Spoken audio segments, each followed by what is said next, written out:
नमस्कार दोस्तों, मेरा नाम है सुमित जैन और मैं आपका स्वागत करता हूं ऑनलाइन डिजिटल के प्लेटफॉर्म पे। तो आइए हम जो हमारा टॉपिक चल रहा था कि भाई स्पोर्ट्स के बारे में हम बात कर रहे थे। तो अभी तक हमने ओलंपिक्स के बारे में बात करी, अलग अलग स्पोर्ट्स के बारे में बात करी। तो आज जो हम शुरू करने जा रहे हैं वो टेबल टेनिस के बारे में से शुरू करेंगे। और आइए शुरू करते हैं, ठीक है। तो टेबल टेनिस जो है इसको जो मैनेज करता है, इसका अंतर्राष्ट्रीय संस्थान जो मैनेज करती है, जो इसके खेल को निर्देशित करती है, इसके नियम तय करती है, उस संस्थान का नाम क्या है साहब? उस संस्थान का नाम है अंतर्राष्ट्रीय टेबल टेनिस महासंघ या ITTF, international table tennis federation, ठीक है, इंग्लिश में ये हो गया। और अंतर्राष्ट्रीय टेबल टेनिस महासंघ, ये क्या हो गया? हिंदी में नाम हो गया, ठीक है। अब ये सभी राष्ट्रीय शासी निकायों के टेबल टेनिस संघों को ITF की भूमिका के नियमों और विनियमों की देखरेख और टेबल टेनिस के खेल के लिए तकनीकी सुधार। तो मतलब ये क्या कर रही है? मैंने आपको वैसे ही बता दिया कि खेल के बारे में जो भी नियम तय करने हैं, जो भी दिशा निर्देश देने हैं राष्ट्रीय निकायों को, उन सबको निकायों को जो ये निर्देश कौन देती है? ITTF देती है, ठीक है। और क्या करती है? तकनीकी सुधार, ठीक है। ये कोशिश करती है कि तकनीक सुधार हो सके, तकनीकी टेक्नोलॉजिकल इंप्रूवमेंट हो सके, तकनीकी सुधार हो सके। तो ये सब इसके काम है मेन, ठीक है। तो ये हमारा टेबल टेनिस के बारे में। आगे बात करते हैं।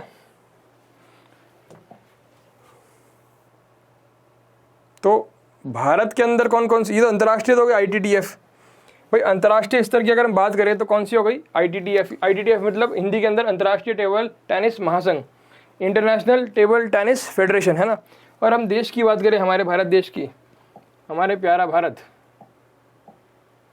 ठीक है, हमारे प्यारे भारत की अगर हम बात करें तो देखो TTFI है ना। तो इसकी स्थापना कब हुई? 1926 के अंदर हुई। कब हुई? तो आप यहाँ पे याद रख सकते हैं, 1926 के अंदर हुई, ठीक है, 1926 के अंदर हुई। और ITTF का संस्थापक सदस्य भी था हम, मतलब भारत में TTFI की स्थापना कब हुई? 1926 के अंदर हुई। और जब ITTF बना, ये अंतर्राष्ट्रीय वाला जो हमने पढ़ा था ना पिछले स्लाइड में, ये देखो अंतर्राष्ट्रीय टेबल टेनिस महासंघ, इसकी स्थापना में हम जो थे संस्थापक थे, सह संस्थापक थे, मतलब हम भी ओरिजिनल फाउंडर मेंबर हैं इस संस्थान के, ITTF की, ठीक है। अब भारत और दुनिया में खेल के बाजार में सबसे आगे रहा है। TTIF की 34 राज्य इकाइयाँ और 37 संस्थानों से संबंध है। मतलब क्या है इसका कि जो TTFI है, इसकी जो लोकल रीजनल बॉडीज होती हैं, जो मतलब क्षेत्रिक जो इसकी वो बॉडी होती है, जो इसके और समूह की इकाइयाँ होती है, इकाइयाँ, तो ये कितनी हैं? टोटल 34 इकाइयाँ इसकी ऑलरेडी, है ना। और 37 क्या है? संस्थान से ये संबंध रखता है, ठीक है। अब देखो TTFI देश के सभी खेल महासंघों में सबसे बड़ा, अधिक सक्रिय है। तो और भी दूसरे खेल है, जैसे बैडमिंटन है, फुटबॉल है, क्रिकेट है। तो इन सब में जितनी भी संस्थान है, जो संस्थान इन खेलों को मैनेज करती है, जो इन खेलों को निर्देशित करती है इंडिया के अंदर, इंडिया की जो संस्थान है, उन सब संस्थानों में ये वाली जो संस्थान है ना इंडिया की, table tennis federation of India, ये जो है संस्थान, ये सबसे ज़्यादा एक्टिव है, ये सबसे ज़्यादा सक्रिय है, ठीक है। और ओलंपिक विश्व राष्ट्रमंडल एशियाई, मतलब ओलंपिक खेल या कॉमनवेल्थ खेल या राष्ट्रमंडल खेल, ओलंपिक खेल या फिर कौन से एशियाई खेल, या सभी प्रकार के टूर जो होते हैं हमारे टेबल टेनिस के खिलाड़ियों के लिए, तो वहाँ पे अंतर्राष्ट्रीय चैंपियन में TTFI के माध्यम से भारत का प्रतिनिधित्व किया जाता है। तो TTFI है ना, ये जो इंडिया की संस्थान है, TTFI है ना, ये तो इंडिया के संस्थान है टेबल टेनिस के लिए। और वर्ल्ड वाली संस्थान क्या है? ITTF, ठीक है। तो TTFI भारत को रिप्रेजेंट करती है। किसको रिप्रेजेंट करती है? भारत को। कहाँ पे करती है? इस वर्ल्ड वाली ऑर्गेनाइजेशन में, इस वर्ल्ड वाली ऑर्गेनाइजेशन में, ठीक है। ये विश्व वाली ऑर्गेनाइजेशन है, हिंदी में लिख देता हूँ, ये क्या है? विश्व वाली। तो इसके फुल फॉर्म हमने पीछे वाले फर्स्ट वाली स्लाइड में पढ़ी थी अभी। तो ये विश्व की संस्थान है, तो ऐसे इसमें भारत का जो प्रतिनिधित्व है ये करती है। और इसके साथ जो और दूसरे देशों की इस तरह की संस्थान होती है, वो उन देशों का प्रतिनिधित्व करती है, ठीक है। तो ये भारत की संस्थान है। और ये सारे जो खेल होते हैं, जैसे ओलंपिक, राष्ट्रमंडल, एशियाई के जो टूर होते हैं, उसमें क्या करती है? भारत का प्रतिनिधित्व करती है TTFI, है ना। तो federation of India, table tennis federation of India, ठीक है, इंग्लिश में इसका नाम ही हो गया, ठीक है।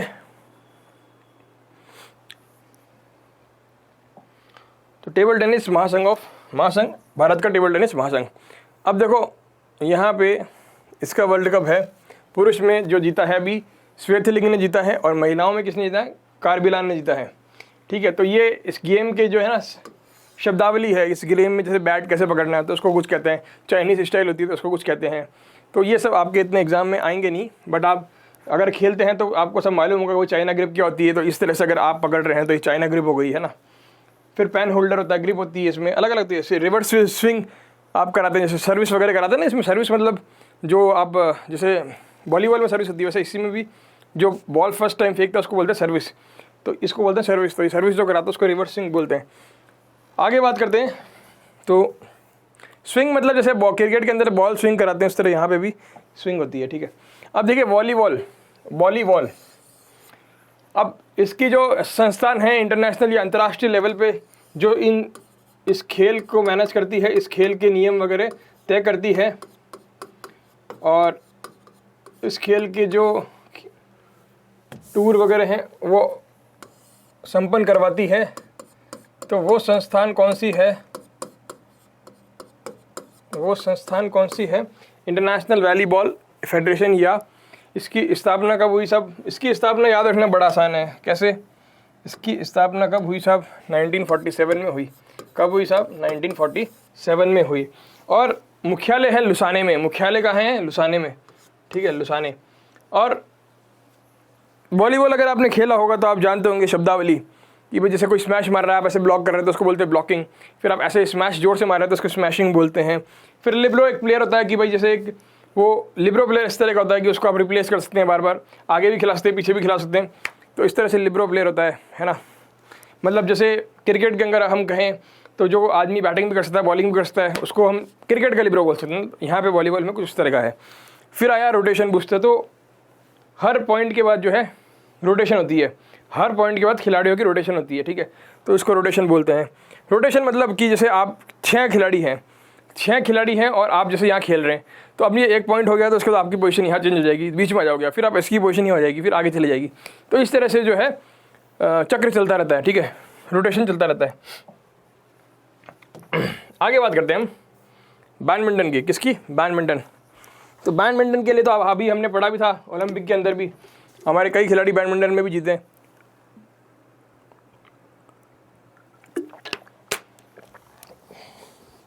तो भारत का सब फेमस खिलाड़ी रोहन बोपन्ना, साइना नेहवाल और पीवी सिंधु। ठीक है, फेमस खिलाड़ी है। तो देखो बैडमिंटन की शुरुआत कब होती है, 19वीं सदी में ब्रिटिश भारत में मानी जा सकती है और ब्रिटिश सैनिक अधिकारियों द्वारा इसका सृजन किया गया। तो भाई सैनिक लोग थे ब्रिटिश वाले, अब यहाँ पे टाइम पास होता नहीं था तो खेलना शुरू कर दिया। तो खेलते खेलते इस खेल का उद्घाटन हुआ या सृजन हुआ। और कब हुआ स्थापना, 1934 में हुई साहब। कब हुई, 1934 में। तो 1926 में किसकी हुई थी, 1926 में क्या हुआ था, इधर देखो टेबल टेनिस में भी पढ़ा था मैंने, ये रहा। तो TTFI की स्थापना हुई थी 26 के अंदर। ठीक है, यहाँ पे क्या हो रहा है, खेल की जो है स्थापना हुई है। अब मुख्यालय कहाँ है साहब, मुख्यालय कहाँ है, कुआलालंपुर में। मुख्यालय कहाँ है, कुआलालंपुर में। और एक उबर का होता है, इसके अंदर वो सिर्फ केवल महिलाओं को प्रोत्साहित करने के लिए चलाया गया था, महिलाओं को प्रोत्साहित करने के लिए चलाया गया था। तो यहाँ पे मेन बात आती है बैडमिंटन की, बैडमिंटन एसोसिएशन ऑफ इंडिया। ठीक है, बैडमिंटन एसोसिएशन ऑफ इंडिया, जैसे BCCI है वैसे बैडमिंटन खेल के अंदर, बैडमिंटन के खेल के अंदर बैडमिंटन एसोसिएशन ऑफ इंडिया है। ठीक है, बैडमिंटन एसोसिएशन ऑफ इंडिया है। अब देखो इसकी स्थापना कब हुई, 1934 में गठन हुआ, 1936 में भारत में राष्ट्रीय स्तर के टूर्नामेंट आयोजित कर रहा है। देखो क्या हुआ भाई, 1934 में इसकी स्थापना हो गई संघ की, बैडमिंटन एसोसिएशन ऑफ इंडिया की। ठीक है, और सोसाइटी एक्ट के अंदर हुई, सामाजिक समाज अधिनियम के तहत पंजीकृत है, मतलब रजिस्टर्ड है, ये रजिस्टर्ड सोसाइटी है। इसमें एक गवर्नमेंट ऑफ इंडिया के रूल है, मतलब भारतीय सरकार के रूल है कि अगर आप इस तरह का कोई संस्थान बनाते हैं तो आपको इसमें रजिस्ट्रेशन करवाना पड़ेगा, पंजीकृत करवाना पड़ेगा। तो समाज अधिनियम या सोसाइटी एक्ट के अंदर ये रजिस्टर्ड है। ठीक है, संस्थान है। अब कब हुई इसकी स्थापना, 1934 में हुई, और 36 से इसने खेल करवाने शुरू कर दिए। ठीक है, तो हमारी आज़ादी से पहले ही ये बन चुकी थी। और इसका मुख्यालय कहाँ है साहब, नई दिल्ली के अंदर है। और अभी के अध्यक्ष जो हैं इसके, अभी बैडमिंटन संघ के अध्यक्ष कौन है, हेमंत बिश्वास शर्मा, तो इनका नाम कई बार न्यूज़ में भी आता रहता है, हेमंत बिश्वास शर्मा, ठीक है। और देखिए पीवी संधू, यहाँ पे 2019 का रिजल्ट लिखा हुआ है, और अभी जो लेटेस्ट जो 2020 का जो ओलंपिक होने वाला था वो 21 में हुआ, तो उसका रिजल्ट मैंने आपको ऑलरेडी बता दिया। तो पीवी संधू ने अभी एक ब्रॉन्ज और जीता है, ठीक है।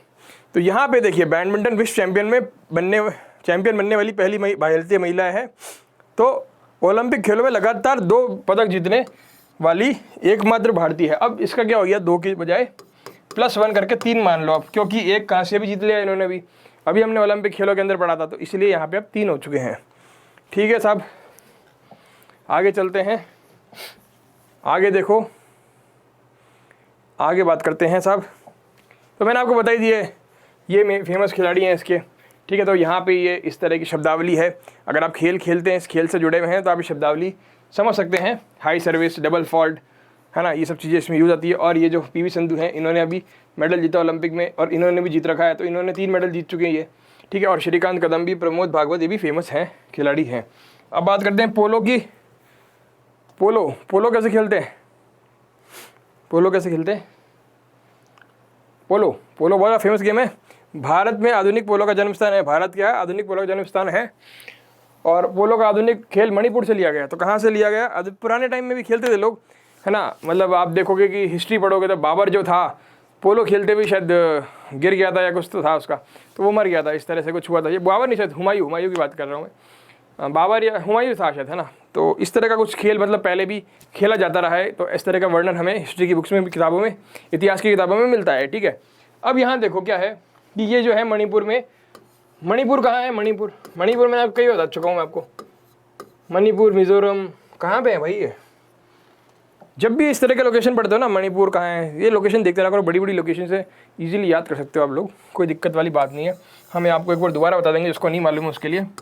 भारत, यहाँ पाकिस्तान, तो भारत पाकिस्तान तो पहले बना, श्रीलंका, फिर यहाँ पे हमारा है प्यारा बांग्लादेश,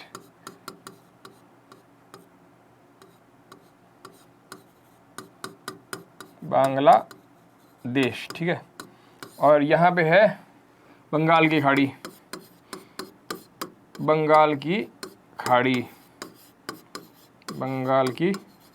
ठीक है। अब यहाँ पे हमारा आता है नॉर्थ ईस्ट स्टेट, इसको बोलते हैं 7 सिस्टर स्टेट या 7 सिस्टर स्टेट, है ना। 7 सिस्टर स्टेट, सिस्टर मतलब बहनें, ठीक है। तो कौन कौन से यहाँ पे नॉर्थ ईस्ट में कौन कौन से राज्य आते हैं, आप एक बार ये देख लीजिए, आपको ध्यान नहीं हो तो मैं यहाँ पे लिख देता हूँ शॉर्ट में। देखो नॉर्थ ईस्ट में कौन से आते हैं, देखो यहाँ पे लिख लो,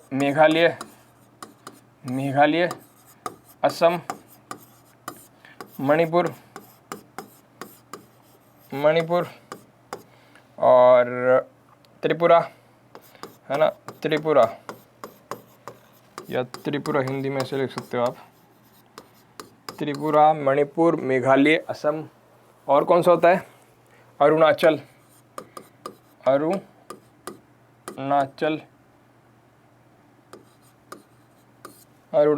कौन सा होता है, 1 2 3 4 5, अब एक और बताएं, मिज़ोरम, मणिपुर, मिज़ोरम, मेघालय, है ना, मिज़ोरम बचा, मिज़ोरम बच गया, और कौन सा बचा अब, नागालैंड, है ना। तो यहाँ लिख देते हैं अपन, नागालैंड।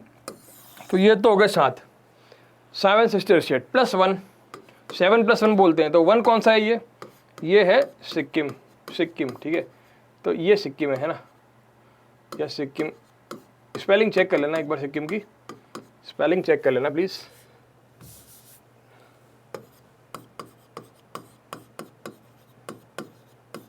सिक्किम, ठीक है, इंग्लिश में इस तरह से लिखते हैं। तो यहाँ 7 स्टेट्स हैं। अब बांग्लादेश के ऊपर याद करने का तरीका क्या है, बांग्लादेश के ऊपर कौन सा है, मेघालय में कौन सी आती है, गारो खासी जयंतिया हिल्स आती है, गारो खासी जयंतिया की पहाड़ियाँ आती है। और यहाँ पर सबसे ज़्यादा बारिश होती है, चेरापूंजी यहीं पर पड़ता है, ठीक है। और यहाँ पे है वेस्ट बंगाल, यहाँ पे क्या है, पश्चिम बंगाल, ठीक है। और यहाँ पे क्या आता है, असम, यहाँ पे क्या आता है, असम। और यहाँ पे क्या आता है, यहाँ पे आता है हमारा सिक्किम, ठीक है, सिक्किम। तो ये तो आपको याद होगा, देखो 3 तो आप, 4 तो आप ये तो छोड़ दो आप, ये नॉर्थ ईस्ट का मतलब उसमें नहीं गिनते हम लोग, 7 + 1 में मेघालय, असम और सिक्किम, 3 तो आपको याद होगा यहाँ से, मेघालय, असम और सिक्किम, ठीक है, 3 याद हो गए। अब बात करते हैं आगे, असम है ना, असम, असम के बिल्कुल ऊपर यहाँ इधर साइड में नॉर्थ ईस्ट में इसके है अरुणाचल। क्या है? अरुणाचल। अरुणाचल, अरुणाचल के नीचे आप यहाँ पे देखोगे, यहाँ पे आएगा नागालैंड, और यहाँ से आप नीचे देखोगे तो यहाँ पे क्या आएगा? यहाँ पे क्या आएगा? मिजोरम, सॉरी मणिपुर, मणिपुर, मणिपुर, ठीक है, मणिपुर। और मणिपुर के इधर ये जो वाला एरिया है, ये क्या है? म्यांमार वाला एरिया। और यहाँ पे क्या आ जाएगा? दो जो है बचे, जो त्रिपुरा और मिजोरम, ठीक है। मणिपुर ऊपर आ गया, त्रिपुरा मिजोरम यहाँ जाएंगे, तो यहाँ पे ये दो देश आ जाएंगे, ठीक है। अब देखो हम यहाँ पे बात कर रहे हैं मणिपुर की, ये देखो मणिपुर, तो मणिपुर की लोकेशन आपको पता लग गई होगी, मणिपुर की लोकेशन पता लग गई। तो इस खेल को पहले क्या बोलते थे? पुल्लू के नाम से जानते थे, पुल्लू, ये रहा पुल्लू, है ना, पुल्लू के नाम से जानते थे। और ये आखिरी का अंग्रेजी रूप था जिसमें लकड़ी की गेंद का इस्तेमाल किया गया था, जैसे खेल द्वारा पश्चिम में। तो देखो क्या हुआ कि पहले लकड़ी की गेंद यूज़ करते थे, लकड़ी की। तो यहाँ पे ये लास्ट गेम था जब यहाँ पे लकड़ी की गेंद यूज़ करते थे, अब तो है लकड़ी की यूज़ करना बंद कर दिया है। तो खेल द्वारा पश्चिम में धीमी गति से फैलने के लिए, तो ठीक है, ये चीज़ें हैं। उसके बाद अपन आगे बात करते हैं। अब देखो पोलो के अंदर जो है तो 2-3 कप होते हैं, एग्ज़ाम में पूछ लेंगे भाई ये कप किससे रिलेटेड है, किससे संबंधित है, तो ये कप आप ध्यान रख सकते हैं। देखिए कौन कौन से कप हैं, एजार कप है, पृथ्वीपाल कप है और राधा मोहन कप है, ठीक है। राधा मोहन से आप याद रख सकते हो, राधा मोहन कप। देखो राधा जी ना, राधा जी, कृष्ण जी, तो राधा जी के नाम से आप राधा मोहन याद रख लिया। फिर पृथ्वी का पाल, क्योंकि ये पृथ्वी पे खेलते हैं तो पृथ्वीपाल, और एजार कप, ठीक है। और ये इनकी जो कुछ शब्दावलियाँ हैं इस गेम के अंदर यूज़ आती हैं, तो आप देख सकते हैं। देखिए आगे बात करते हैं, शतरंज या चेस, शतरंज या चेस, शतरंज या चेस, चेस, ठीक है। तो इंडिया का सबसे फेमस प्लेयर कौन सा है? नंबर 1 प्लेयर है इंडिया का, एक नंबर 1 प्लेयर। अभी एक और आ गया उसके साइड पर टक्कर का, विश्वनाथ आनंद, विश्वनाथ आनंद, ठीक है। पूरा बड़ा सा नाम है, ज़बरदस्त प्लेयर है। Good afternoon Rahul Meena ji. International chess federation या विश्व शतरंज महासंघ, तो इंग्लिश का नाम क्या हो गया? International chess federation, ICF। और हिंदी में इंटरनेशनल को क्या बोलते हैं? विश्व। चेस को शतरंज बोलते हैं, और फेडरेशन को क्या बोलते हैं? महासंघ बोलते हैं। फेडरेशन को क्या बोलते हैं? महासंघ बोलते हैं। तो ऐसे आप हिंदी में भी आ सकते हो, इंग्लिश में भी आ सकते हो। तो इंग्लिश मीडियम वाले, हिंदी मीडियम वाले परहेज मत करो, ठीक है, दोनों चीज़ें सीख के चलो, कोई दिक्कत नहीं है। तो आमतौर पर अपने फ्रेंच से जाना जाता है फिडे, तो इसका फ्रेंच वर्ड है, उसका जो शॉर्ट फॉर्म आता है वो फिडे आता है। और स्विट्ज़रलैंड में आधारित एक अंतर्राष्ट्रीय संगठन है। तो इसका मुख्यालय कहाँ है साहब? मुख्यालय कहाँ है साहब? स्विट्ज़रलैंड के अंदर है। कहाँ है साहब? स्विट्ज़रलैंड कहाँ पड़ता है साहब? यूरोप में पड़ता है, यूरोप में पड़ता है, यूरोप में, ठीक है, यूरोप में, ठीक है साहब, यूरोप के अंदर है। अब देखिए एक दिन हम ऐसा करेंगे, यूरोप का मैप भी डिस्कस कर लेंगे, क्योंकि यूरोप में काफ़ी छोटी छोटी कंट्रीज हैं, तो एक बार हम वो डिस्कस कर लेंगे मैप पूरा, तो उससे आपको क्या है थोड़ा सा क्लैरिटी आ जाएगी, ठीक है। और जो इंपॉर्टेंट स्टेट्स वगैरह हैं वो भी डिस्कस कर लेंगे हम लोग, तो ताकि आपके एग्जाम में आप अटके ना कहीं पे भी। तो विभिन्न राष्ट्रीय शतरंज संघों को जोड़ता है। तो भाई जैसे मैंने आपको टेबल टेनिस में बताया, जैसे बैडमिंटन में बताया, जैसे क्रिकेट में होता है कि भाई एक ICC है, एक BCCI है, तो बाकी देशों की भी अलग अलग संस्थान हैं जो वहाँ जाके बैठ जाती है। तो देखो एक हम सरकार के हिसाब से समझते हैं इस चीज़ों को, कि एक हमारी भारत सरकार है, एक चाइना की सरकार है, एक पाकिस्तान की है, एक अमेरिका की है, एक फ्रांस की है, सब ने मिलकर संगठन बनाया, ठीक है। तो वैसा ही सब देशों के खेल संगठनों ने मिलकर एक संगठन बनाया, और सारे जो खेल देशों के संगठन हैं वो इस संगठन में जाके सदस्य के रूप में बैठते हैं, ठीक है। तो ये क्या करता है, यहाँ पे इंपॉर्टेंट वर्ड आ गया, यहाँ पे जोड़ता है साहब इनको, ठीक है। अब अंतर्राष्ट्रीय शतरंज प्रतियोगिता के शासी निकाय के रूप में कार्य करता है, शासी निकाय के रूप में कार्य करता है, मतलब करता धरता कौन है? ये करवाता है। जैसे आप स्कूल में पढ़ने जाते हैं तो मैनेजमेंट क्या करता है? सारा काम जो एडमिनिस्ट्रेशन का है, सब काम जो है वो देखता है। तो इस तरह से यहाँ पे सब काम ये देखता है। और इसकी स्थापना कब हुई साहब? 1924 में हुई साहब। कब हुई? 1900। फीडे की स्थापना कब हुई? 1924 में हुई। तो ये फीडे क्या है साहब? अंतर्राष्ट्रीय चेस फेडरेशन या विश्व शतरंज महासंघ के तौर पे काम करता है। 20 जुलाई आप याद सकते तो रखो, नहीं तो कोई बात नहीं, 1924 याद रख लो। और कहाँ हुई साहब? फ्रांस में, पेरिस में। तो फ्रांस की कैपिटल कौन सी है? पेरिस। फ्रांस की कैपिटल कौन सी है? पेरिस, ठीक है। आगे चलते हैं साहब, आगे देखो भाई, फिडे जो कि चेस की सबसे बड़ी ऑर्गेनाइजेशन है, सबसे बड़ा संघ है,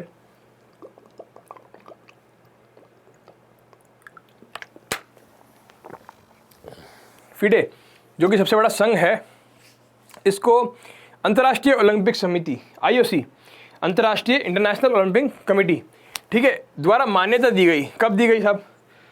सितंबर 2020 तक। और देखो कब दी गई साहब, इसमें 1999 में, ठीक है, 1999 में फिडे को मान्यता मिल गई, ओलंपिक संघ की भी, ठीक है साहब। अब 2020 में क्या हुआ? 2020 में फिडे के सदस्य कितने हो गए? 195 सदस्य हो गए, 195 सदस्य हो गए, ठीक है साहब। अब देखो खिलाड़ी, इंडिया के अंदर फेमस खिलाड़ी कौन है? विश्वनाथ आनंद, मैंने आपको बता दिया। इंडिया के अंदर सबसे फेमस खिलाड़ी कौन है? विश्वनाथ आनंद। अब एक कोनेरू हम्पू, कार्लसन, ये कार्लसन नॉर्वे से आते हैं। नॉर्वे कहाँ है? नॉर्वे है अटलांटिक ओशन के पास।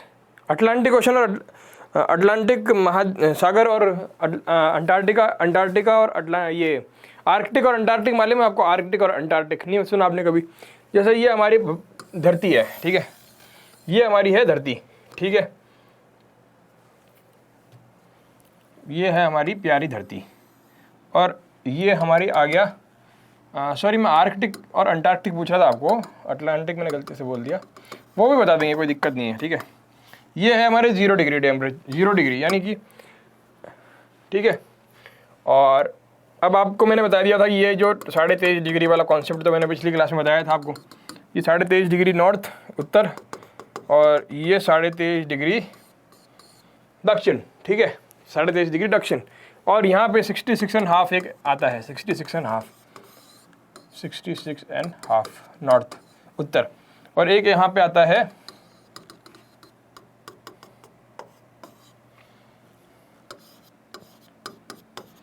दक्षिण, ठीक है, ये साउथ वाला है, दक्षिण वाला ये उत्तर वाला है, ठीक है।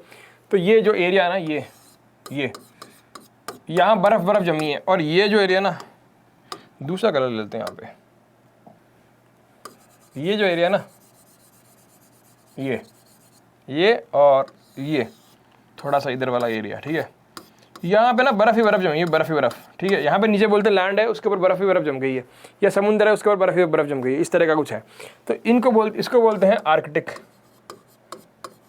है ना, और इसको बोलते हैं अंटार्कटिक। इसको क्या बोलते हैं? अंटार्कटिक। क्या बोलते हैं? अंटार्कटिक, ठीक है। तो ये आप जाके एक बार नेट पे देख लीजिएगा लोकेशंस। तो ये जो आर्कटिक सर्कल है ना, तो मैंने बताया यहाँ पे ना, इसके आसपास में, इधर तो रशिया है, इधर तो रूस हो गया, अगर भारत यहाँ है ना, भारत अगर यहाँ है तो यहाँ पे रूस हो गया, बहुत बड़ा सा है। फिर यहाँ पे ना इधर साइड में थोड़ा सा, ये इस एरिया में, ये यहाँ पे नॉर्वे, फिनलैंड, ये इस तरह की कंट्रियाँ आती है, नॉर्वे, फिनलैंड, स्वीडन, ये सब कंट्री यहाँ आती है, ठीक है। और इधर आ जाता है अपना आइसलैंड, यहाँ आइसलैंड आ जाता है, और यहाँ पे अलास्का वगैरह, ये सब कनाडा वगैरह इधर आ जाता है नीचे, और इधर आ जाता है अमेरिका भी आ जाता है फिर, ठीक है, नॉर्थ अमेरिका भी आ जाता है। तो ये इनकी जोग्राफिकल लोकेशन है, ये इनकी भौतिक स्थिति है, ठीक है, भौतिक स्थिति है। अब देखो क्या है, विश्वनाथ आनंद हमने देख लिया, भारत के खिलाड़ी है। कोनेरू हम्पी, कार्लसन, ये भी जो है अच्छे खिलाड़ी हैं इसके शतरंज के संबंधित शब्दावली को है ना, बिशप, चेकमेट, स्टेलमेट और ग्रैंड मास्टर फिडे। अब देखो अगर आपने चेस का गेम कभी खेला होगा, शतरंज का गेम, तो बड़ा प्यारा गेम है, कंप्यूटर पे खेलो हाई लेवल पे, हारोगे लेकिन क्या मूव्स पता लगेंगे आपको, ठीक है। तो चेकमेट क्या होता है? चेकमेट मतलब आपको चेकमेट कर दिया, यानी कि अब आपके पास कोई रास्ता नहीं है, आपका राजा फंस गया, ठीक है। तो ये होता है चेकमेट। तो यहाँ आप खेलोगे तो आपको ये सब चीज़ें पता लगेगी। आगे बात करते हैं। अब आया गोल्फ से संबंधित शब्दावली।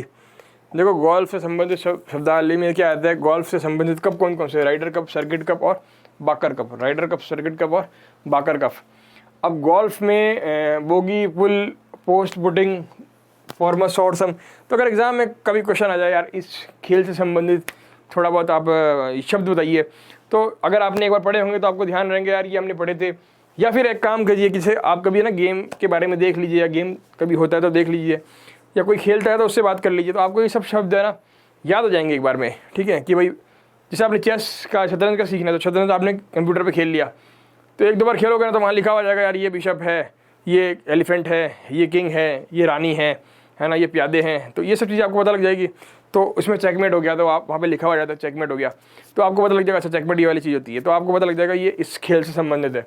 तो इस खेल का भी आप एक बार देख लो भाई, नेट पे जाके भी देख सकते हो, या आप कोई गेम जो लाइव देख सकते हो, तो उसमें भी आपको नॉलेज हो जाएगी। तो विजुअल्स अगर आप देखोगे ना तो आपको जल्दी याद होगा।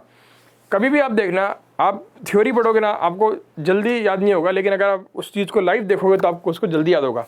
तो लाइव देखो, इस तरह से आप अपनी मेमोरी पावर को स्ट्रॉन्ग कर सकते हैं। तो आपने मुझे पूछा था कि यार आप सर आप ना मुझे थोड़ा सा मोटिवेशन देता रहेगा कर, तो इसलिए मैं आपको थोड़ा सा बीच में बताता रहता हूँ कि आप अपनी मेमोरी को किस तरह से स्ट्रॉन्ग कर सकते हैं। या मेमोरी मतलब समझते ना कि वो भी बताओ हिंदी में, मतलब अपना जो स्मरण शक्ति होती है ना उसको बोलते हैं मेमोरी, ठीक है, स्मरण शक्ति को, ठीक है। अब देखो खिलाड़ियों की संख्या आ जाती है कई बार एग्जाम में, खिलाड़ियों की कितनी शक्ति है। तो सबसे पहला खेल कौन सा होता है जो सबको याद रहता है? क्रिकेट। तो क्रिकेट होते हैं 11, ठीक है, 11 खिलाड़ी खेलते हैं, तो 11 खिलाड़ी खेलते हैं। तो क्रिकेट इस वाली स्लाइड में है नहीं है, इसमें नहीं है, अगली वाली में। तो बाकी की बात करते हैं। बेसबॉल, बेसबॉल में होते हैं 9, बेसबॉल में होते हैं 9। रग्बी, रग्बी फुटबॉल उसमें 15, रग्बी फुटबॉल में 15। पोलो में 4 खिलाड़ी होते हैं, पोलो में कितने होते हैं? 4 खिलाड़ी होते हैं। वाटर पोलो में 7 होते हैं। और खो खो, खो खो तो सबने खेला होगा बचपन में, इसमें किसी भी चीज़ की ज़रूरत नहीं होती, इसमें बस 2 पोल लगाओ और 9 जनों का खेल होता है। तो इसमें 9 जने बैठते हैं, ठीक है, 3-3 की टीम आती है एक बार अपोजिशन में, उनको पकड़ना होता है बेसिकली। तो 9 खिलाड़ी एक बार में एक टीम में होते हैं, और थोड़े बहुत एक्स्ट्रा होते हैं। एक्स्ट्रा खिलाड़ियों की बात नहीं कर रहे, जो अतिरिक्त खिलाड़ी होते हैं, जैसे 11 खिलाड़ी क्रिकेट में खेल रहे हैं, 11 के बाद 1-2 जने बाहर बैठे होते हैं कि कोई किसी के लग जाए, किसी का हाथ टूट जाए तो उसको बुला लेंगे। कभी कभी ऐसा होता है कि ज़्यादा खिलाड़ियों के लग गई तो फिर बाहर से देश से वापस क्रिकेटर्स को बुलाया जाता है कि भाई आप आओ, मैच नहीं हो पाएगा वरना। तो इस तरह से होता है। फिर कबड्डी में पता ही हमको 7 होते हैं। बास्केटबॉल में कितने होते हैं? 5 होते हैं। वॉलीबॉल में 6 होते हैं, ठीक है। बास्केटबॉल में कितने होते हैं?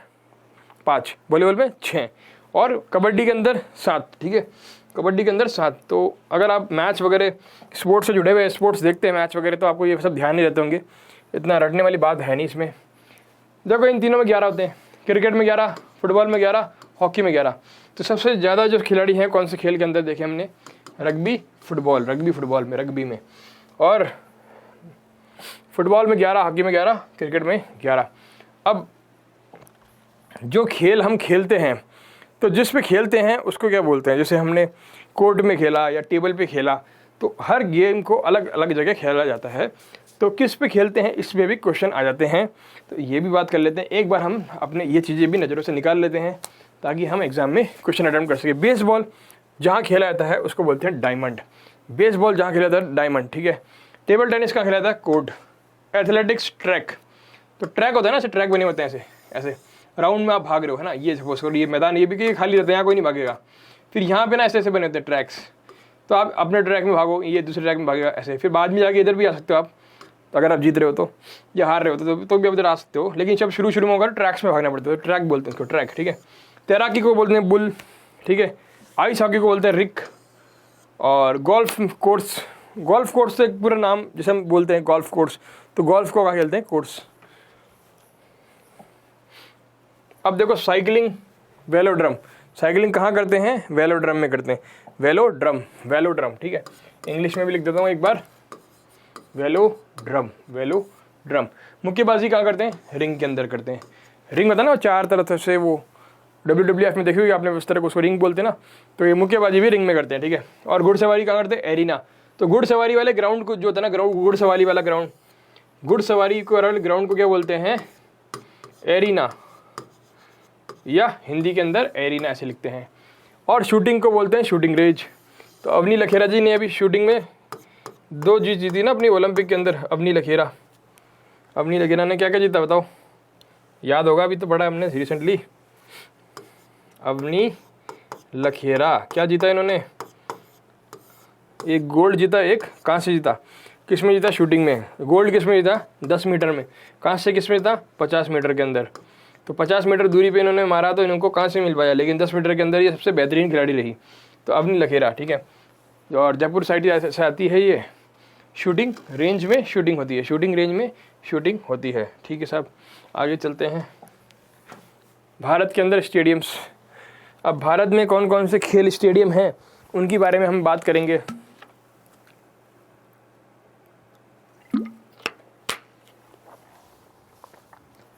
भारत के अंदर कौन कौन से खेल स्टेडियम हैं उनके बारे में बात करते हैं, ठीक है साहब। तो सबसे पहला है M.A. चिदम्बरम। अब चिदम्बरम एक अपने मंत्री भी हैं, ठीक है, तो साउथ साइड से आते हैं। तो इंडिया में ना एक फेमस चीज़ है, कोई भी साउथ इंडियन मिल जाएगा ना नॉर्थ इंडियन को, तो जो उत्तर भारतीय लोग हैं ना वो समझते तो है नहीं डिफरेंस इनमें, भाई कन्नड़ा वाला अलग है, केरल वाला अलग है, तेलुगु वाला अलग है, तो वो एक ही शब्द चलता है वहाँ पे, बोले मद्रासी है। तो कन्नड़ वाले वो जो होंगे वो बैंगलोर साइड से हो गए या कर्नाटका से हो गए, वो बोलेंगे भाई मद्रास नहीं है, south India is bigger than Madras, ठीक है, तो आप हमको मद्रासी क्यों बोलते हो। तो इस तरह से आप चिदम्बरम का याद रखते हो, ये कहाँ पड़ेगा, मद्रास में। मद्रास का नया नाम क्या है, चेन्नई में। और किसका स्टेडियम है, क्रिकेट का। तो ये अक्सर न्यूज़ में भी आता रहता है, आप क्रिकेट मैचेस देखते होंगे, तो चिदम्बरम चेन्नई क्रिकेट। तो क्रिकेट किससे आप याद रखते हो कि भाई कोहली जी यहाँ खेलते हैं, तेंदुलकर यहाँ खेलते हैं, चिदम्बरम साहब के साथ। तो चिदम्बरम स्टेडियम के अंदर क्या होता है, क्रिकेट मैच होते हैं। और कहाँ पे है ये, चेन्नई यानी मद्रास के अंदर है। अब अगला बात करते हैं, अब चेपक साहब हैं, चेपक स्टेडियम, ये भी कहाँ है, मद्रास में ही है, ये भी कहाँ है, मद्रास के अंदर ही है। अब ईडन गार्डन, ईडन गार्डन, अब ईडन गार्डन थोड़ा सा ब्रिटिश नाम लगता है, मतलब थोड़ा सा हमको अंग्रेज़ों का नाम लगता है, तो आपको याद भी कराता जा रहा हूँ ताकि आपको यहाँ पे मेमोरी बन जाएगी, हाँ यार हमने इस तरह से डिस्कस किया था। तो ईडन गार्डन कहाँ है, ईडन गार्डन भाई थोड़ा सा अंग्रेजी वाला नाम लगता है। और अंग्रेज़ों ने हमारी भारत के अंदर राजधानी किसको बनाया था, सबसे पहले कोलकाता को बनाया था, उसके बाद वहाँ दिल्ली लेके आ गए थे 1912 में। तो इसीलिए ये कहाँ पे स्टेडियम बनाएंगे, सबसे पहले कलकत्ता में बनाएंगे, ठीक है। अब ईडन गार्डन जो है हम सुनते भी रहते हैं, यहाँ पे कहाँ पे, क्रिकेट से रिलेटेड है, क्रिकेट से रिलेटेड है, खेल कौन सा है, क्रिकेट है, ठीक है। तो हमने 3 पढ़ लिए, M.A. चिदम्बरम, चेपक स्टेडियम और ईडन गार्डन। अगला है सॉल्ट लेक स्टेडियम, अगला क्या है, सॉल्ट लेक स्टेडियम, ये कहाँ है, ये कोलकाता में है साहब, कोलकाता में साहब, कोलकाता में साहब। तो जितना हमको शॉर्ट ट्रिक्स मिलती जाएगी उतना हम याद करते जाएंगे, बाकी थोड़ा बहुत आप रटने की कोशिश करिए।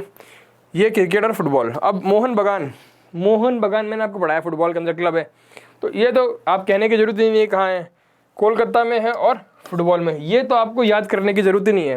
अगर आपने हमारे लेक्चर्स पढ़े हैं, पिछला वाला या उससे पिछला वाला, जब भी हमने पढ़ा था मोहन बगान के बारे में, फुटबॉल के बारे में जब पढ़ा था, उसमें मैंने क्लियरली बताया था कि मोहन बगान सबसे पुराना क्लब जो अभी भी एग्जिस्ट करता है, अभी भी अवस्थित है, अभी भी इसका बंद नहीं हुआ है, और सबसे बड़ा क्लब है, सबसे बढ़िया क्लब है इंडिया के अंदर, और ये कोलकाता साइड में है। देखो मोहन बागान, बागान कहाँ लगाए थे इन्होंने, नॉर्थ ईस्ट साइड या बंगाल साइड में लगाए थे। तो इस तरह से आप जोड़ सकते हैं। और कहाँ किसका है, ये फुटबॉल का स्टेडियम है ना, फुटबॉल यहाँ खेला जाता है। तो ठीक है, मोहन बगान स्टेट क्लब, ठीक है, मोहन बगान क्लब। अब देखिए अगला है जिम खाना स्टेडियम मुंबई क्रिकेट। तो जिम खाना स्टेडियम कहाँ पड़ेगा साहब, मुंबई। तो मुंबई के लोग जो होते हैं बड़े थोड़े से फिटनेस फ्रीक होते हैं, फिट रहते हैं, जिम विम ज़्यादा रहते हैं, तो वहाँ पे उन्होंने बोल दिया कि हमारे लिए भी एक स्टेडियम बनाइए। तो बोला ठीक है साहब बना देते हैं, जिम खाना स्टेडियम बना दिया क्रिकेट के लिए। अब वानखेड़े को तो बताने की ज़रूरत ही नहीं साहब, क्रिकेट के लिए है, और कहाँ है, मुंबई में। तो यहाँ पे तो अभी हमने जो है ये फाइनल मैच खेला था वानखेड़े स्टेडियम के अंदर वर्ल्ड कप का, ठीक। और कौन सा वर्ल्ड कप का खेला था ये बताओ, जिसमें हम जीते भी थे, ठीक है। तो मैंने आपको वर्ल्ड कप बताया था, हमने 2 वर्ल्ड कप जीते क्रिकेट के अंदर। तो कौन सा स्टेडियम है, देखो यहाँ पे रोहित शर्मा आते हैं मुंबई से, पहले तेंदुलकर आते थे, ठीक है। तो अब ये चीज़ तो आपको ध्यान होनी चाहिए, ये न्यूज़ में सुनते रहते हो, अगर आप आंख बंद करके याद भी करो ना तो आपको याद हो जाएगा यार ये कहाँ से आया, कहाँ से है, ठीक है। तो मुंबई से आते हैं कौन कौन से क्रिकेटर आते हैं, तेंदुलकर आते थे पहले, अब कौन से आते हैं, रोहित शर्मा आते हैं, ठीक है। तो इस तरह से आप जो है अपने लिंक बना सकते हैं। तो विदर्भ स्टेडियम अगला है, विदर्भ स्टेडियम, विदर्भ स्टेडियम कहाँ है सब, नागपुर में है, और कौन सा है, क्रिकेट का ही है। तो नागपुर कहाँ पड़ता है, महाराष्ट्र में पड़ता है, कहाँ पड़ता है, महाराष्ट्र में पड़ता है, ठीक है।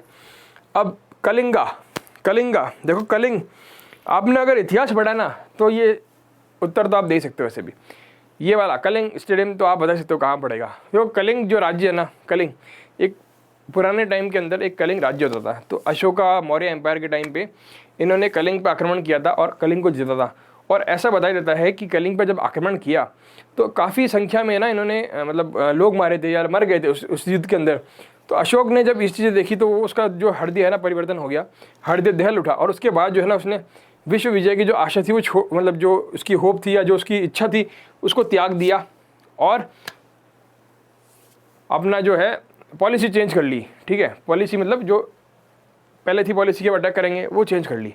उसने कहा यार बहुत सारा जो है खून रक्तपात हो गया, कोई मतलब नहीं है।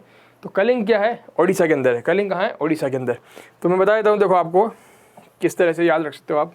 ये देखो, ये है हमारा प्यारा भारत, ठीक है, ये है हमारा प्यारा भारत, ये गुजरात, ये साउथ में, ये श्रीलंका। अब देखो क्या होता है, ये जो बेल्ट है ना, देखो पहले क्या हो रहा था, ये हो गया दक्कन का पठार, ये हो गया दक्कन का पठार, इस तरह से कुछ आएगा, दक्कन का पठार आ गया यहाँ पे, ठीक है, ये याद रखना दक्कन का पठार। और ये हो गया हमारा वेस्ट बैंक, वेस्ट बैंक, ठीक है। तो ये चीज़ें हम वापस पढ़ेंगे, चिंता मत करो। सॉरी, ये छोड़ो, वेस्ट बैंक नहीं, ये सब छोड़ो आप, वेस्ट बैंक गलत बता दिया मैंने इसको आपको, ये सब छोड़ो आप, सीधे सीधे पॉइंट की बात करते हैं अपन। ये वेस्टर्न घाट होगा, ये जो है ना, ये एरिया, इसको बोलते हैं वेस्टर्न घाट। क्या बोलते हैं, वेस्टर्न घाट। ये छोड़ो, ये अभी अपने पिक्चर में नहीं है, जिसकी बात करते हैं वो बात करते हैं, ये लोकेशन छोड़ो अभी। देखो ये जो एरिया था ना पहले, ये वाला, यहाँ से नेपाल या इससे ऊपर से ना थोड़ा सा यहाँ से इंडस निकल के इधर आती थी। तो इस एरिया में जो थी ना, इस एरिया में, इसमें थी हड़प्पा सभ्यता, हड़प्पा सभ्यता, हड़प्पा सभ्यता, ठीक है। तो इस समय तक जो है ना आयरन का आविष्कार नहीं हुआ था, यानी लोहे का यूज़ या लोहे का आविष्कार लोगों को मालूम नहीं चला था। तो इसीलिए ये वाला जो भाग था ना, ये वाला भाग, देखो मैं दूसरे कलर से लिख देता हूँ, देखो थ्योरी समझ आ रहा हूँ आपको ताकि आपको याद रहे, ठीक है। ये वाला जो भाग था ना, मैदानी भाग, नॉर्थ इंडिया का मैदानी भाग, ये वाला भाग है ना, ये वाला भाग, ये थोड़ा सा इधर भी आ जाएंगे नीचे भी। ये जो भाग था ना, ये भाग जो था, ये एकदम हरियाली भरा था, घने जंगल थे, घने जंगल, ठीक है। क्या थे यहाँ पे, घने जंगल थे, घने जंगल, ठीक है, घने जंगल, ठीक है। तो इसीलिए 1000 BC में जब आयरन आया, तो आयरन कब आया साहब, 1000 BC के अंदर आया, ठीक है, 1000 BC, बिफोर क्राइस्ट। तो ये मैं आपको समझा दूंगा अभी क्या होता है 1000 BC। पहले आप ये समझ लो क्या खेल क्या चल रहा है। ओडिशा को कैसे याद रखना है आपने, कलिंग को, कलिंग क्या पढ़ता है ये मैं बता रहा हूँ आपको। तो देखो डिटेल में पढ़ लेंगे हिस्ट्री में, इतिहास पढ़ेंगे जब, लेकिन अभी समझ लो कि इस एरिया में घने जंगल क्यों थे। क्योंकि आप खुद बताओ, अगर आपके पास लकड़ी है, पत्थर है, या फिर कोई इस तरह का मेटल है जो कमज़ोर है, तो उससे जो है मेहनत काफ़ी लग रही है कोई भी पेड़ वगैरह काटने में, ठीक है। लेकिन एक तरफ आपके पास जो है आयरन आ गया, लोहा आ गया, इतना कड़क मेटल आ गया कि वो लकड़ी को ढंग से काट देगा, मेहनत कम लगेगी, तो जंगल साफ़ करना आसान हो जाएगा। तो जब तक इसका आविष्कार नहीं हुआ, लोहा का हमको पता नहीं चला, लोहे का हमको पता नहीं चला ना 1000 BC से पहले, तब तक ये पेड़ वगैरह साफ़ कर नहीं पाए हम लोग। यहाँ पे जंगल में साधु वाधु रहते थे, तपस्या वगैरह करते रहते थे। लेकिन जैसे ही हमें इसका पता लगा, उसके कुछ सौ सालों बाद जो है बड़े बड़े एम्पायर बनने लग गए। अब लोग खानों से लोहा निकाल के उसको यूज़ करने लग गए। तो फलस्वरूप क्या हुआ, ये सारा जो भाग है ना, यहाँ से लोग पेड़ साफ़ करके यहाँ पे अपने खेत लगाने लग गए। क्या लगाने लग गए, खेत लगाने लग गए। तो इससे क्या हुआ, आमदनी बढ़ी। तो कुछ लोग जो है खेती से बाहर निकल के दूसरे व्यवसाय में लग गए, जैसे मेटल व्यवसाय में और जो दूसरे तरह के व्यवसाय होते थे उस ज़माने में। और इसी से जो है ज़्यादा कर आया, और ज़्यादा कर आने से जो है आर्मी बहुत बड़ी संख्या में खड़ी कर ली। तो इसी एरिया के अंदर तो क्या होता है, आप देखो ये मैं मिटा रहा हूँ, है ना। अब इसी एरिया के अंदर क्या होता है, ये जो एरिया है ना, यहाँ क्या बनता है, एक मगध एम्पायर बनता है, मगध एम्पायर, मगध साम्राज्य। देखो इंग्लिश में अगर कोई वर्ड बोलता हूँ ना, तो मैं इसको हिंदी में पूरा समझाता हूँ। तो आप ऐसा मत समझिए कि मैं सिर्फ इंग्लिश बोल रहा हूँ, मैं हिंदी में भी बोल रहा हूँ और समझाऊंगा मैं हिंदी में ही, ये चिंता मत करना आप। बोलूँगा, अब जैसे कोई वर्ड है वो इंग्लिश और हिंदी में एक समान होता है, ठीक है। तो आपको लगता है कि मैं इंग्लिश बोल रहा हूँ, तो इस तरह से नहीं है। तो मगध साम्राज्य, ठीक है, मगध साम्राज्य,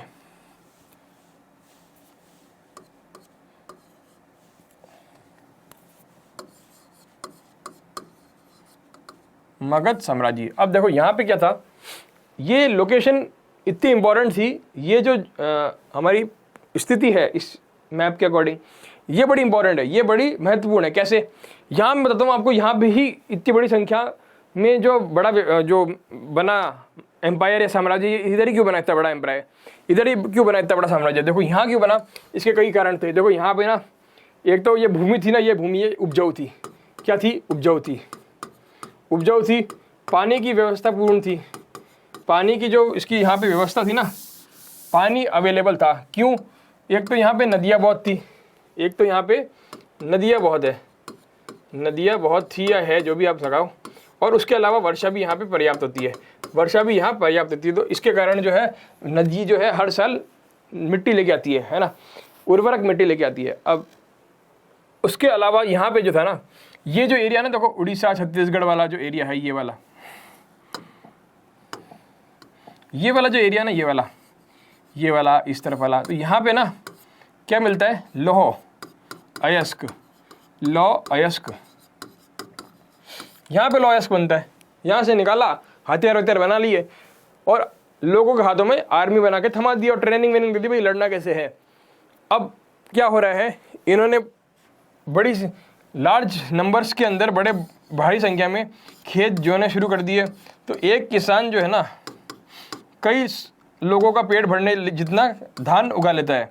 तो इससे क्या हुआ, बहुत सारे लोग फ्री हो गए। अब ये दूसरे सेक्टर्स में लगेंगे। कौन से काम होते थे उस टाइम, सैनिक, फौज, स्पाई, मतलब ये होता था ना जासूस वाला काम, या इस तरह के जो और काम होते थे इनमें लगते थे। तो इसी के कारण जो है इस जगह में मगध एम्पायर में, मगध साम्राज्य के अंदर बहुत बड़ी सेना खड़ी हो गई, ठीक है। और इसी के बाद जो है नंदा वंश था, नंदा वंश को हटाकर कौन आ गया, मौर्य एम्पायर आ गया, मौर्य वंश आ गया। मौर्य वंश के एक शासक थे अशोक शासक, अशोक है ना, तृतीय शासक थे। पहला था चंद्रगुप्त मौर्य, दूसरा था बिंबिसार, दूसरा था अशोक।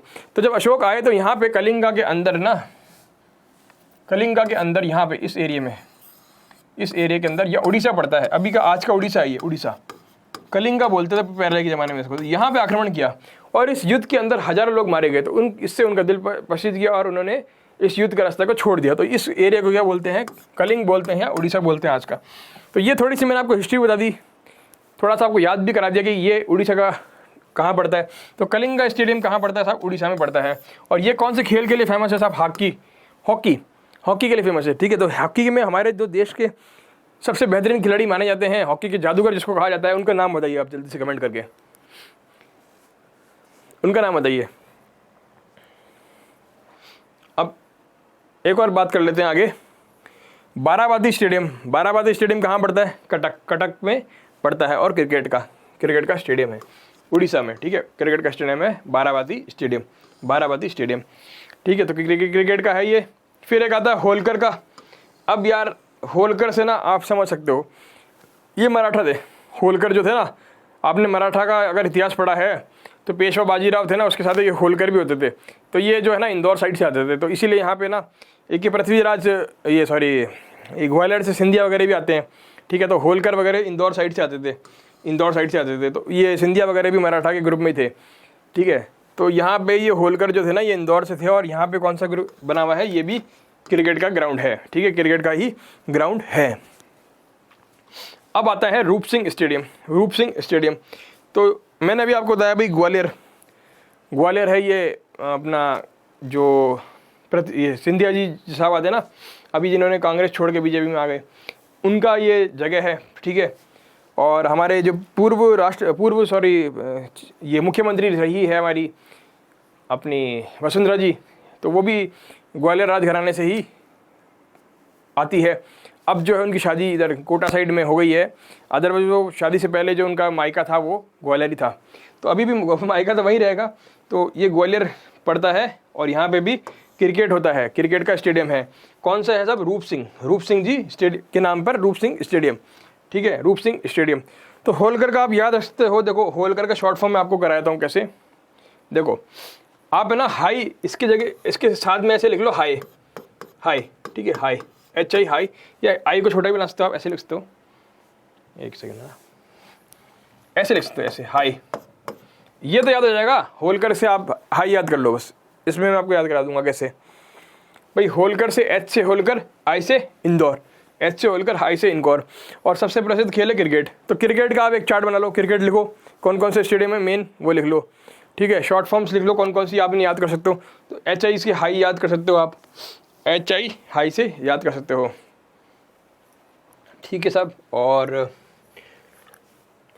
ठीक है, तो जैसे विदर्भ है, विदर्भ को आप नागपुर, विदर्भ आप देखो, विदर्भ एरिया कौन सा पड़ता है नेट पे, आप गूगल में देखोगे ना तो आपको वैसे ही याद हो जाएगा विदर्भ एरिया कहाँ पड़ता है। वानखेड़े को याद करने की जरूरत नहीं है, जिम खाने को याद करने की जरूरत नहीं, ये याद हो जाएंगे आपको, ये मुंबई में ही है, ठीक है। और रूप सिंह स्टेडियम ग्वालियर के अंदर है। आगे चलते हैं, आगे बात करते हैं इसकी। इंदिरा गांधी स्टेडियम, तो देखो भाई बहुत देर हो गई इंदिरा गांधी नहीं आया, मैं भी सोच रहा था कहाँ चले गया। इंदिरा गांधी स्टेडियम कहाँ है साहब? आंध्र प्रदेश में है। कहाँ है? आंध्र प्रदेश में। और किसके लिए? क्रिकेट के लिए। अब Himachal Pradesh cricket association stadium, ये कहाँ है? धर्मशाला, हिमाचल का सबसे फेमस जगह है जहाँ क्रिकेट स्टेडियम है, और सबसे फेमस हिल स्टेशन भी है धर्मशाला, ठीक है। धर्मशाला कहाँ है? किसके लिए? क्रिकेट के लिए। तो वहाँ पे कई लोग क्रिकेट का मैच देखने भी जाते रहते हैं। तो ऐसे याद कर लो भाई, सबसे बड़ा धर्मशाला कहाँ है? कौन सा है? Himachal Pradesh cricket association stadium है। कहाँ है साहब? धर्मशाला में है, हिमाचल प्रदेश में है। और कौन सा स्टेडियम है? क्रिकेट का है। कौन सा स्टेडियम है? क्रिकेट का है। अब रिसेंटली क्या हुआ, हमारे पूर्व जो वित्त मंत्री थे अरुण जेटली साहब, बड़े अच्छे मंत्री हुए थे, और इन्हीं के काल में जो हमने हैं ये नोटबंदी का जो दौर था वो देखा, इन्हीं के काल में GST का दौर देखा।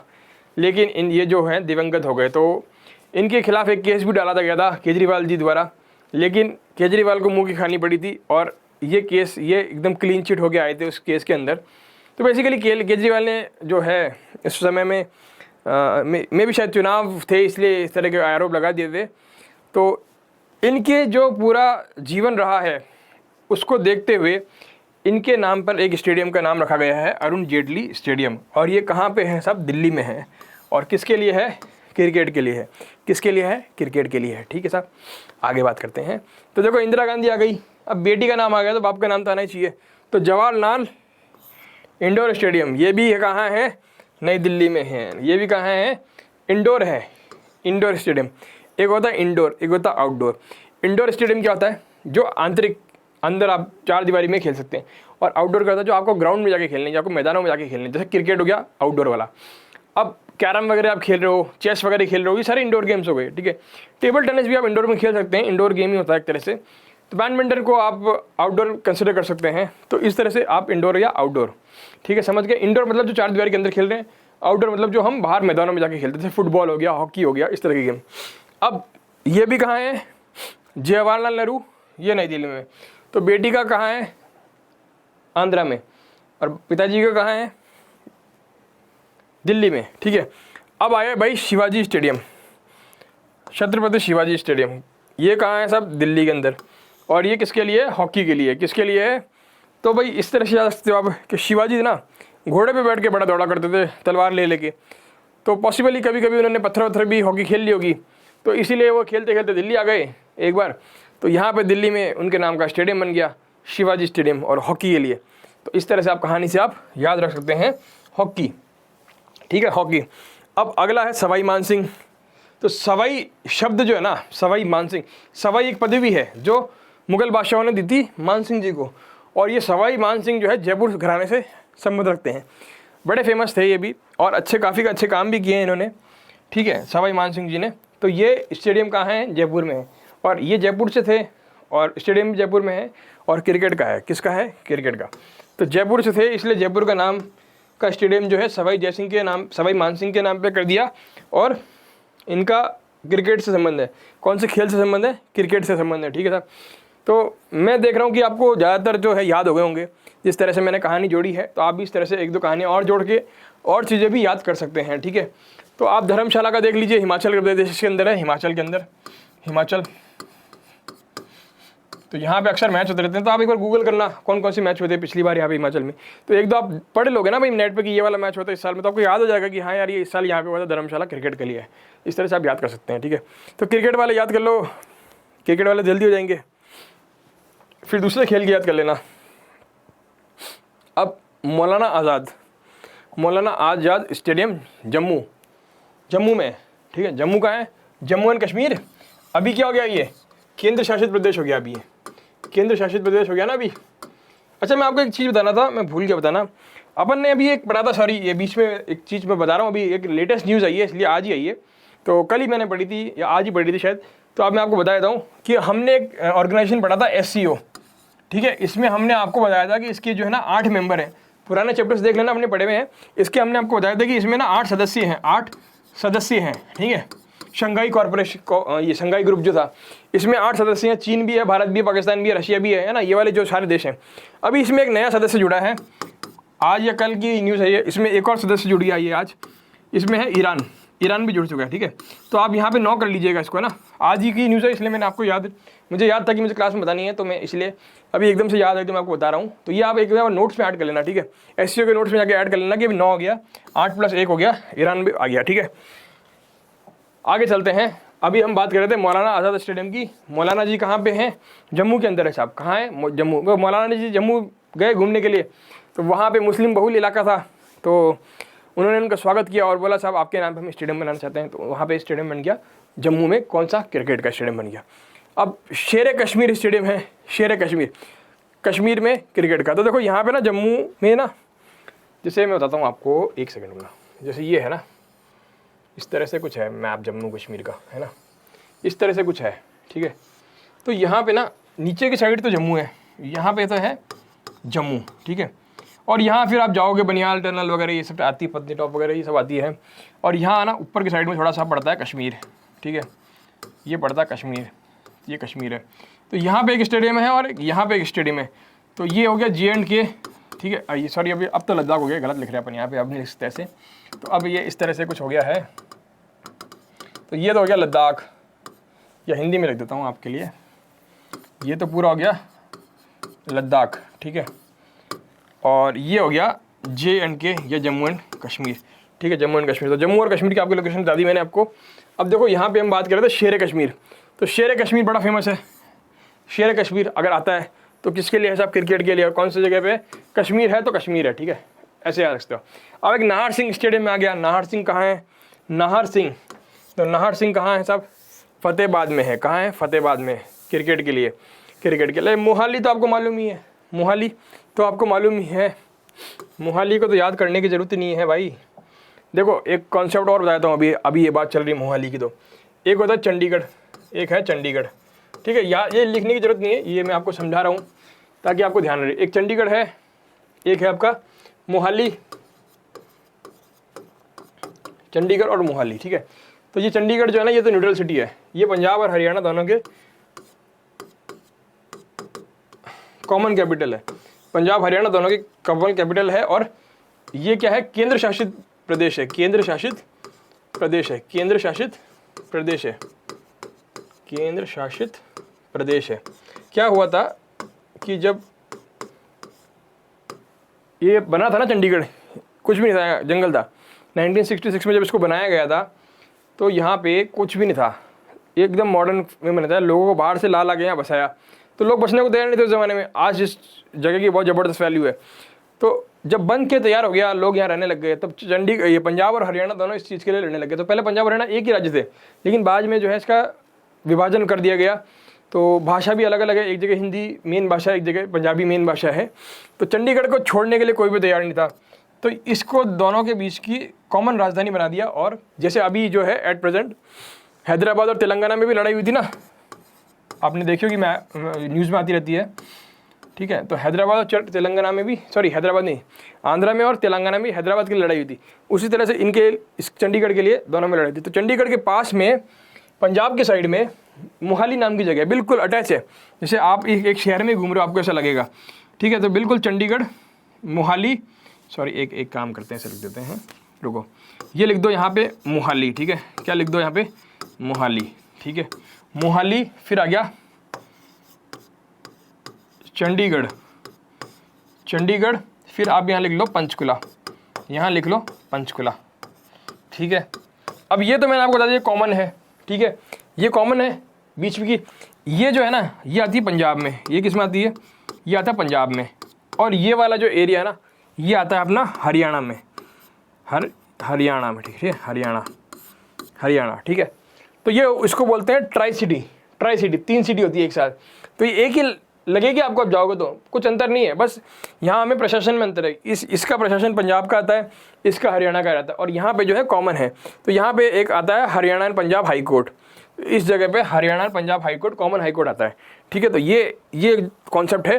तो आप इस तरह से याद रख सकते हैं। कहाँ गया वो? ये रहा। तो मोहाली स्टेडियम मोहाली में है। मोहाली कहाँ पड़ता है? पंजाब में पड़ता है। तो इस तरह से आप याद रख लेंगे पंजाब कहाँ है। नहीं तो आप कई लोग सोचेंगे यार मोहाली चंडीगढ़ पास में है, हरियाणा में तो नहीं है। तो मोहाली कहाँ है? पंजाब में। और किस चीज़ का स्टेडियम है? हॉकी का स्टेडियम है। किस चीज़ का स्टेडियम है? हॉकी का स्टेडियम है। अब देखो गुरु नानक स्टेडियम कहाँ है? गुरु नानक जी कहाँ थे? पंजाब में थे। और पंजाब के किस एरिया में बोल सकते हैं इसको? लुधियाना के अंदर, ठीक है। लुधियाना में फुटबॉल बड़ा खिलाया जाता है, तो फुटबॉल से। अब महादरवाज सिंधिया स्टेडियम राजकोट में, तो यहाँ पे क्रिकेट के लिए। तो महादरवाज सिंधिया मैंने बताया आपको कि जो सिंधिया थे ये राजकोट से हैं और क्रिकेट का स्टेडियम है, राजकोट से है, क्रिकेट का स्टेडियम है। अब चिन्नास्वामी स्टेडियम कहाँ पड़ेगा? सब बेंगलोर में पड़ेगा, सब बैंगलोर में क्रिकेट के लिए, ठीक है। तो एक दूसरे आप याद कर लीजिए।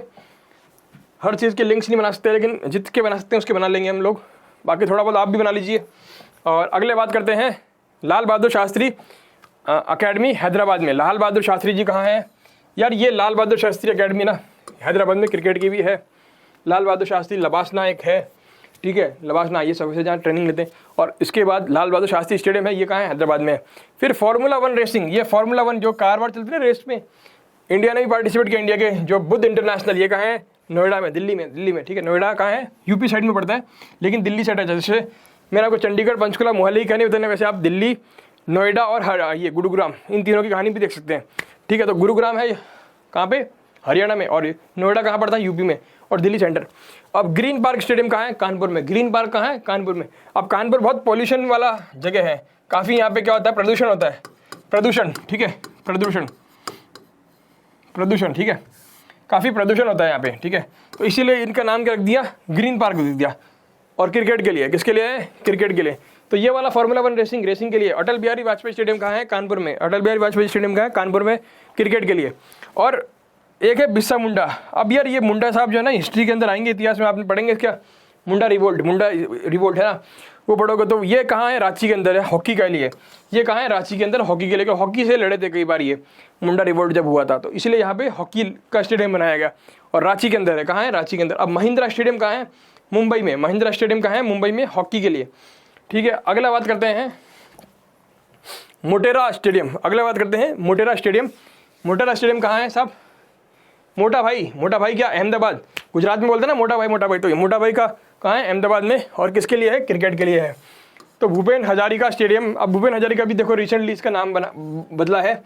और ये कहाँ है? गुवाहाटी। तो ये एक फेमस यहाँ के मतलब फेमस पर्सनैलिटी है इस एरिया की, तो इसलिए इनका नाम गुवाहाटी पे रखा। तो इसको आप जरूर नेट पे जाके देखना एक बार, भूपेन हजारिका के बारे में पढ़ सकते हैं आप लोग। अब एक बाल योगी स्टेडियम है, बाल योगी स्टेडियम। ये कहाँ पड़ता है साहब? हैदराबाद के अंदर पड़ता है, हैदराबाद के अंदर पड़ता है। और किस चीज़ के लिए है ये? एथलेटिक्स के लिए। एथलेटिक्स मतलब भागा भागी करते हैं ना अपन, एथलेटिक्स वाला, वो जो ओलंपिक में करते हैं, वो सब चीज़ें आती है। तो बाल योगी स्टेडियम कहाँ है? हैदराबाद के अंदर है। अब देखो लास्ट में हम ये देख लेते हैं, ये जैसे क्रिकेट स्टेडियम दे रखे, ये ऑस्ट्रेलिया के दे रखे, मेलबर्न, पर्थ, सिडनी, एडिलेड, ठीक है। ये आप न्यूज़ में सुनते रहते। और अच्छा मक्का किसको बोलते हैं? मक्का, क्रिकेट का मक्का किसको बोलते हैं? लॉर्ड्स को, ठीक है, लॉर्ड्स को। फिर एक आवर है कि इंग्लैंड के अंदर, ऑफर ट्रेवर्ड है, साफिना गार्डन है। तो ये सब चीज़ें हैं, ये इतनी इंपॉर्टेंट नहीं है, बस आप ये याद रखिए। ये भूपेन हजारिका स्टेडियम जरूर देख लीजिएगा। और बाकी ये सब चीज़ें मैंने आपको बताई थी किस तरह से याद रखनी है। तो इसी के साथ आज का लेक्चर हम यहीं समाप्त करते हैं। कल हम नया टॉपिक शुरू करेंगे। धन्यवाद।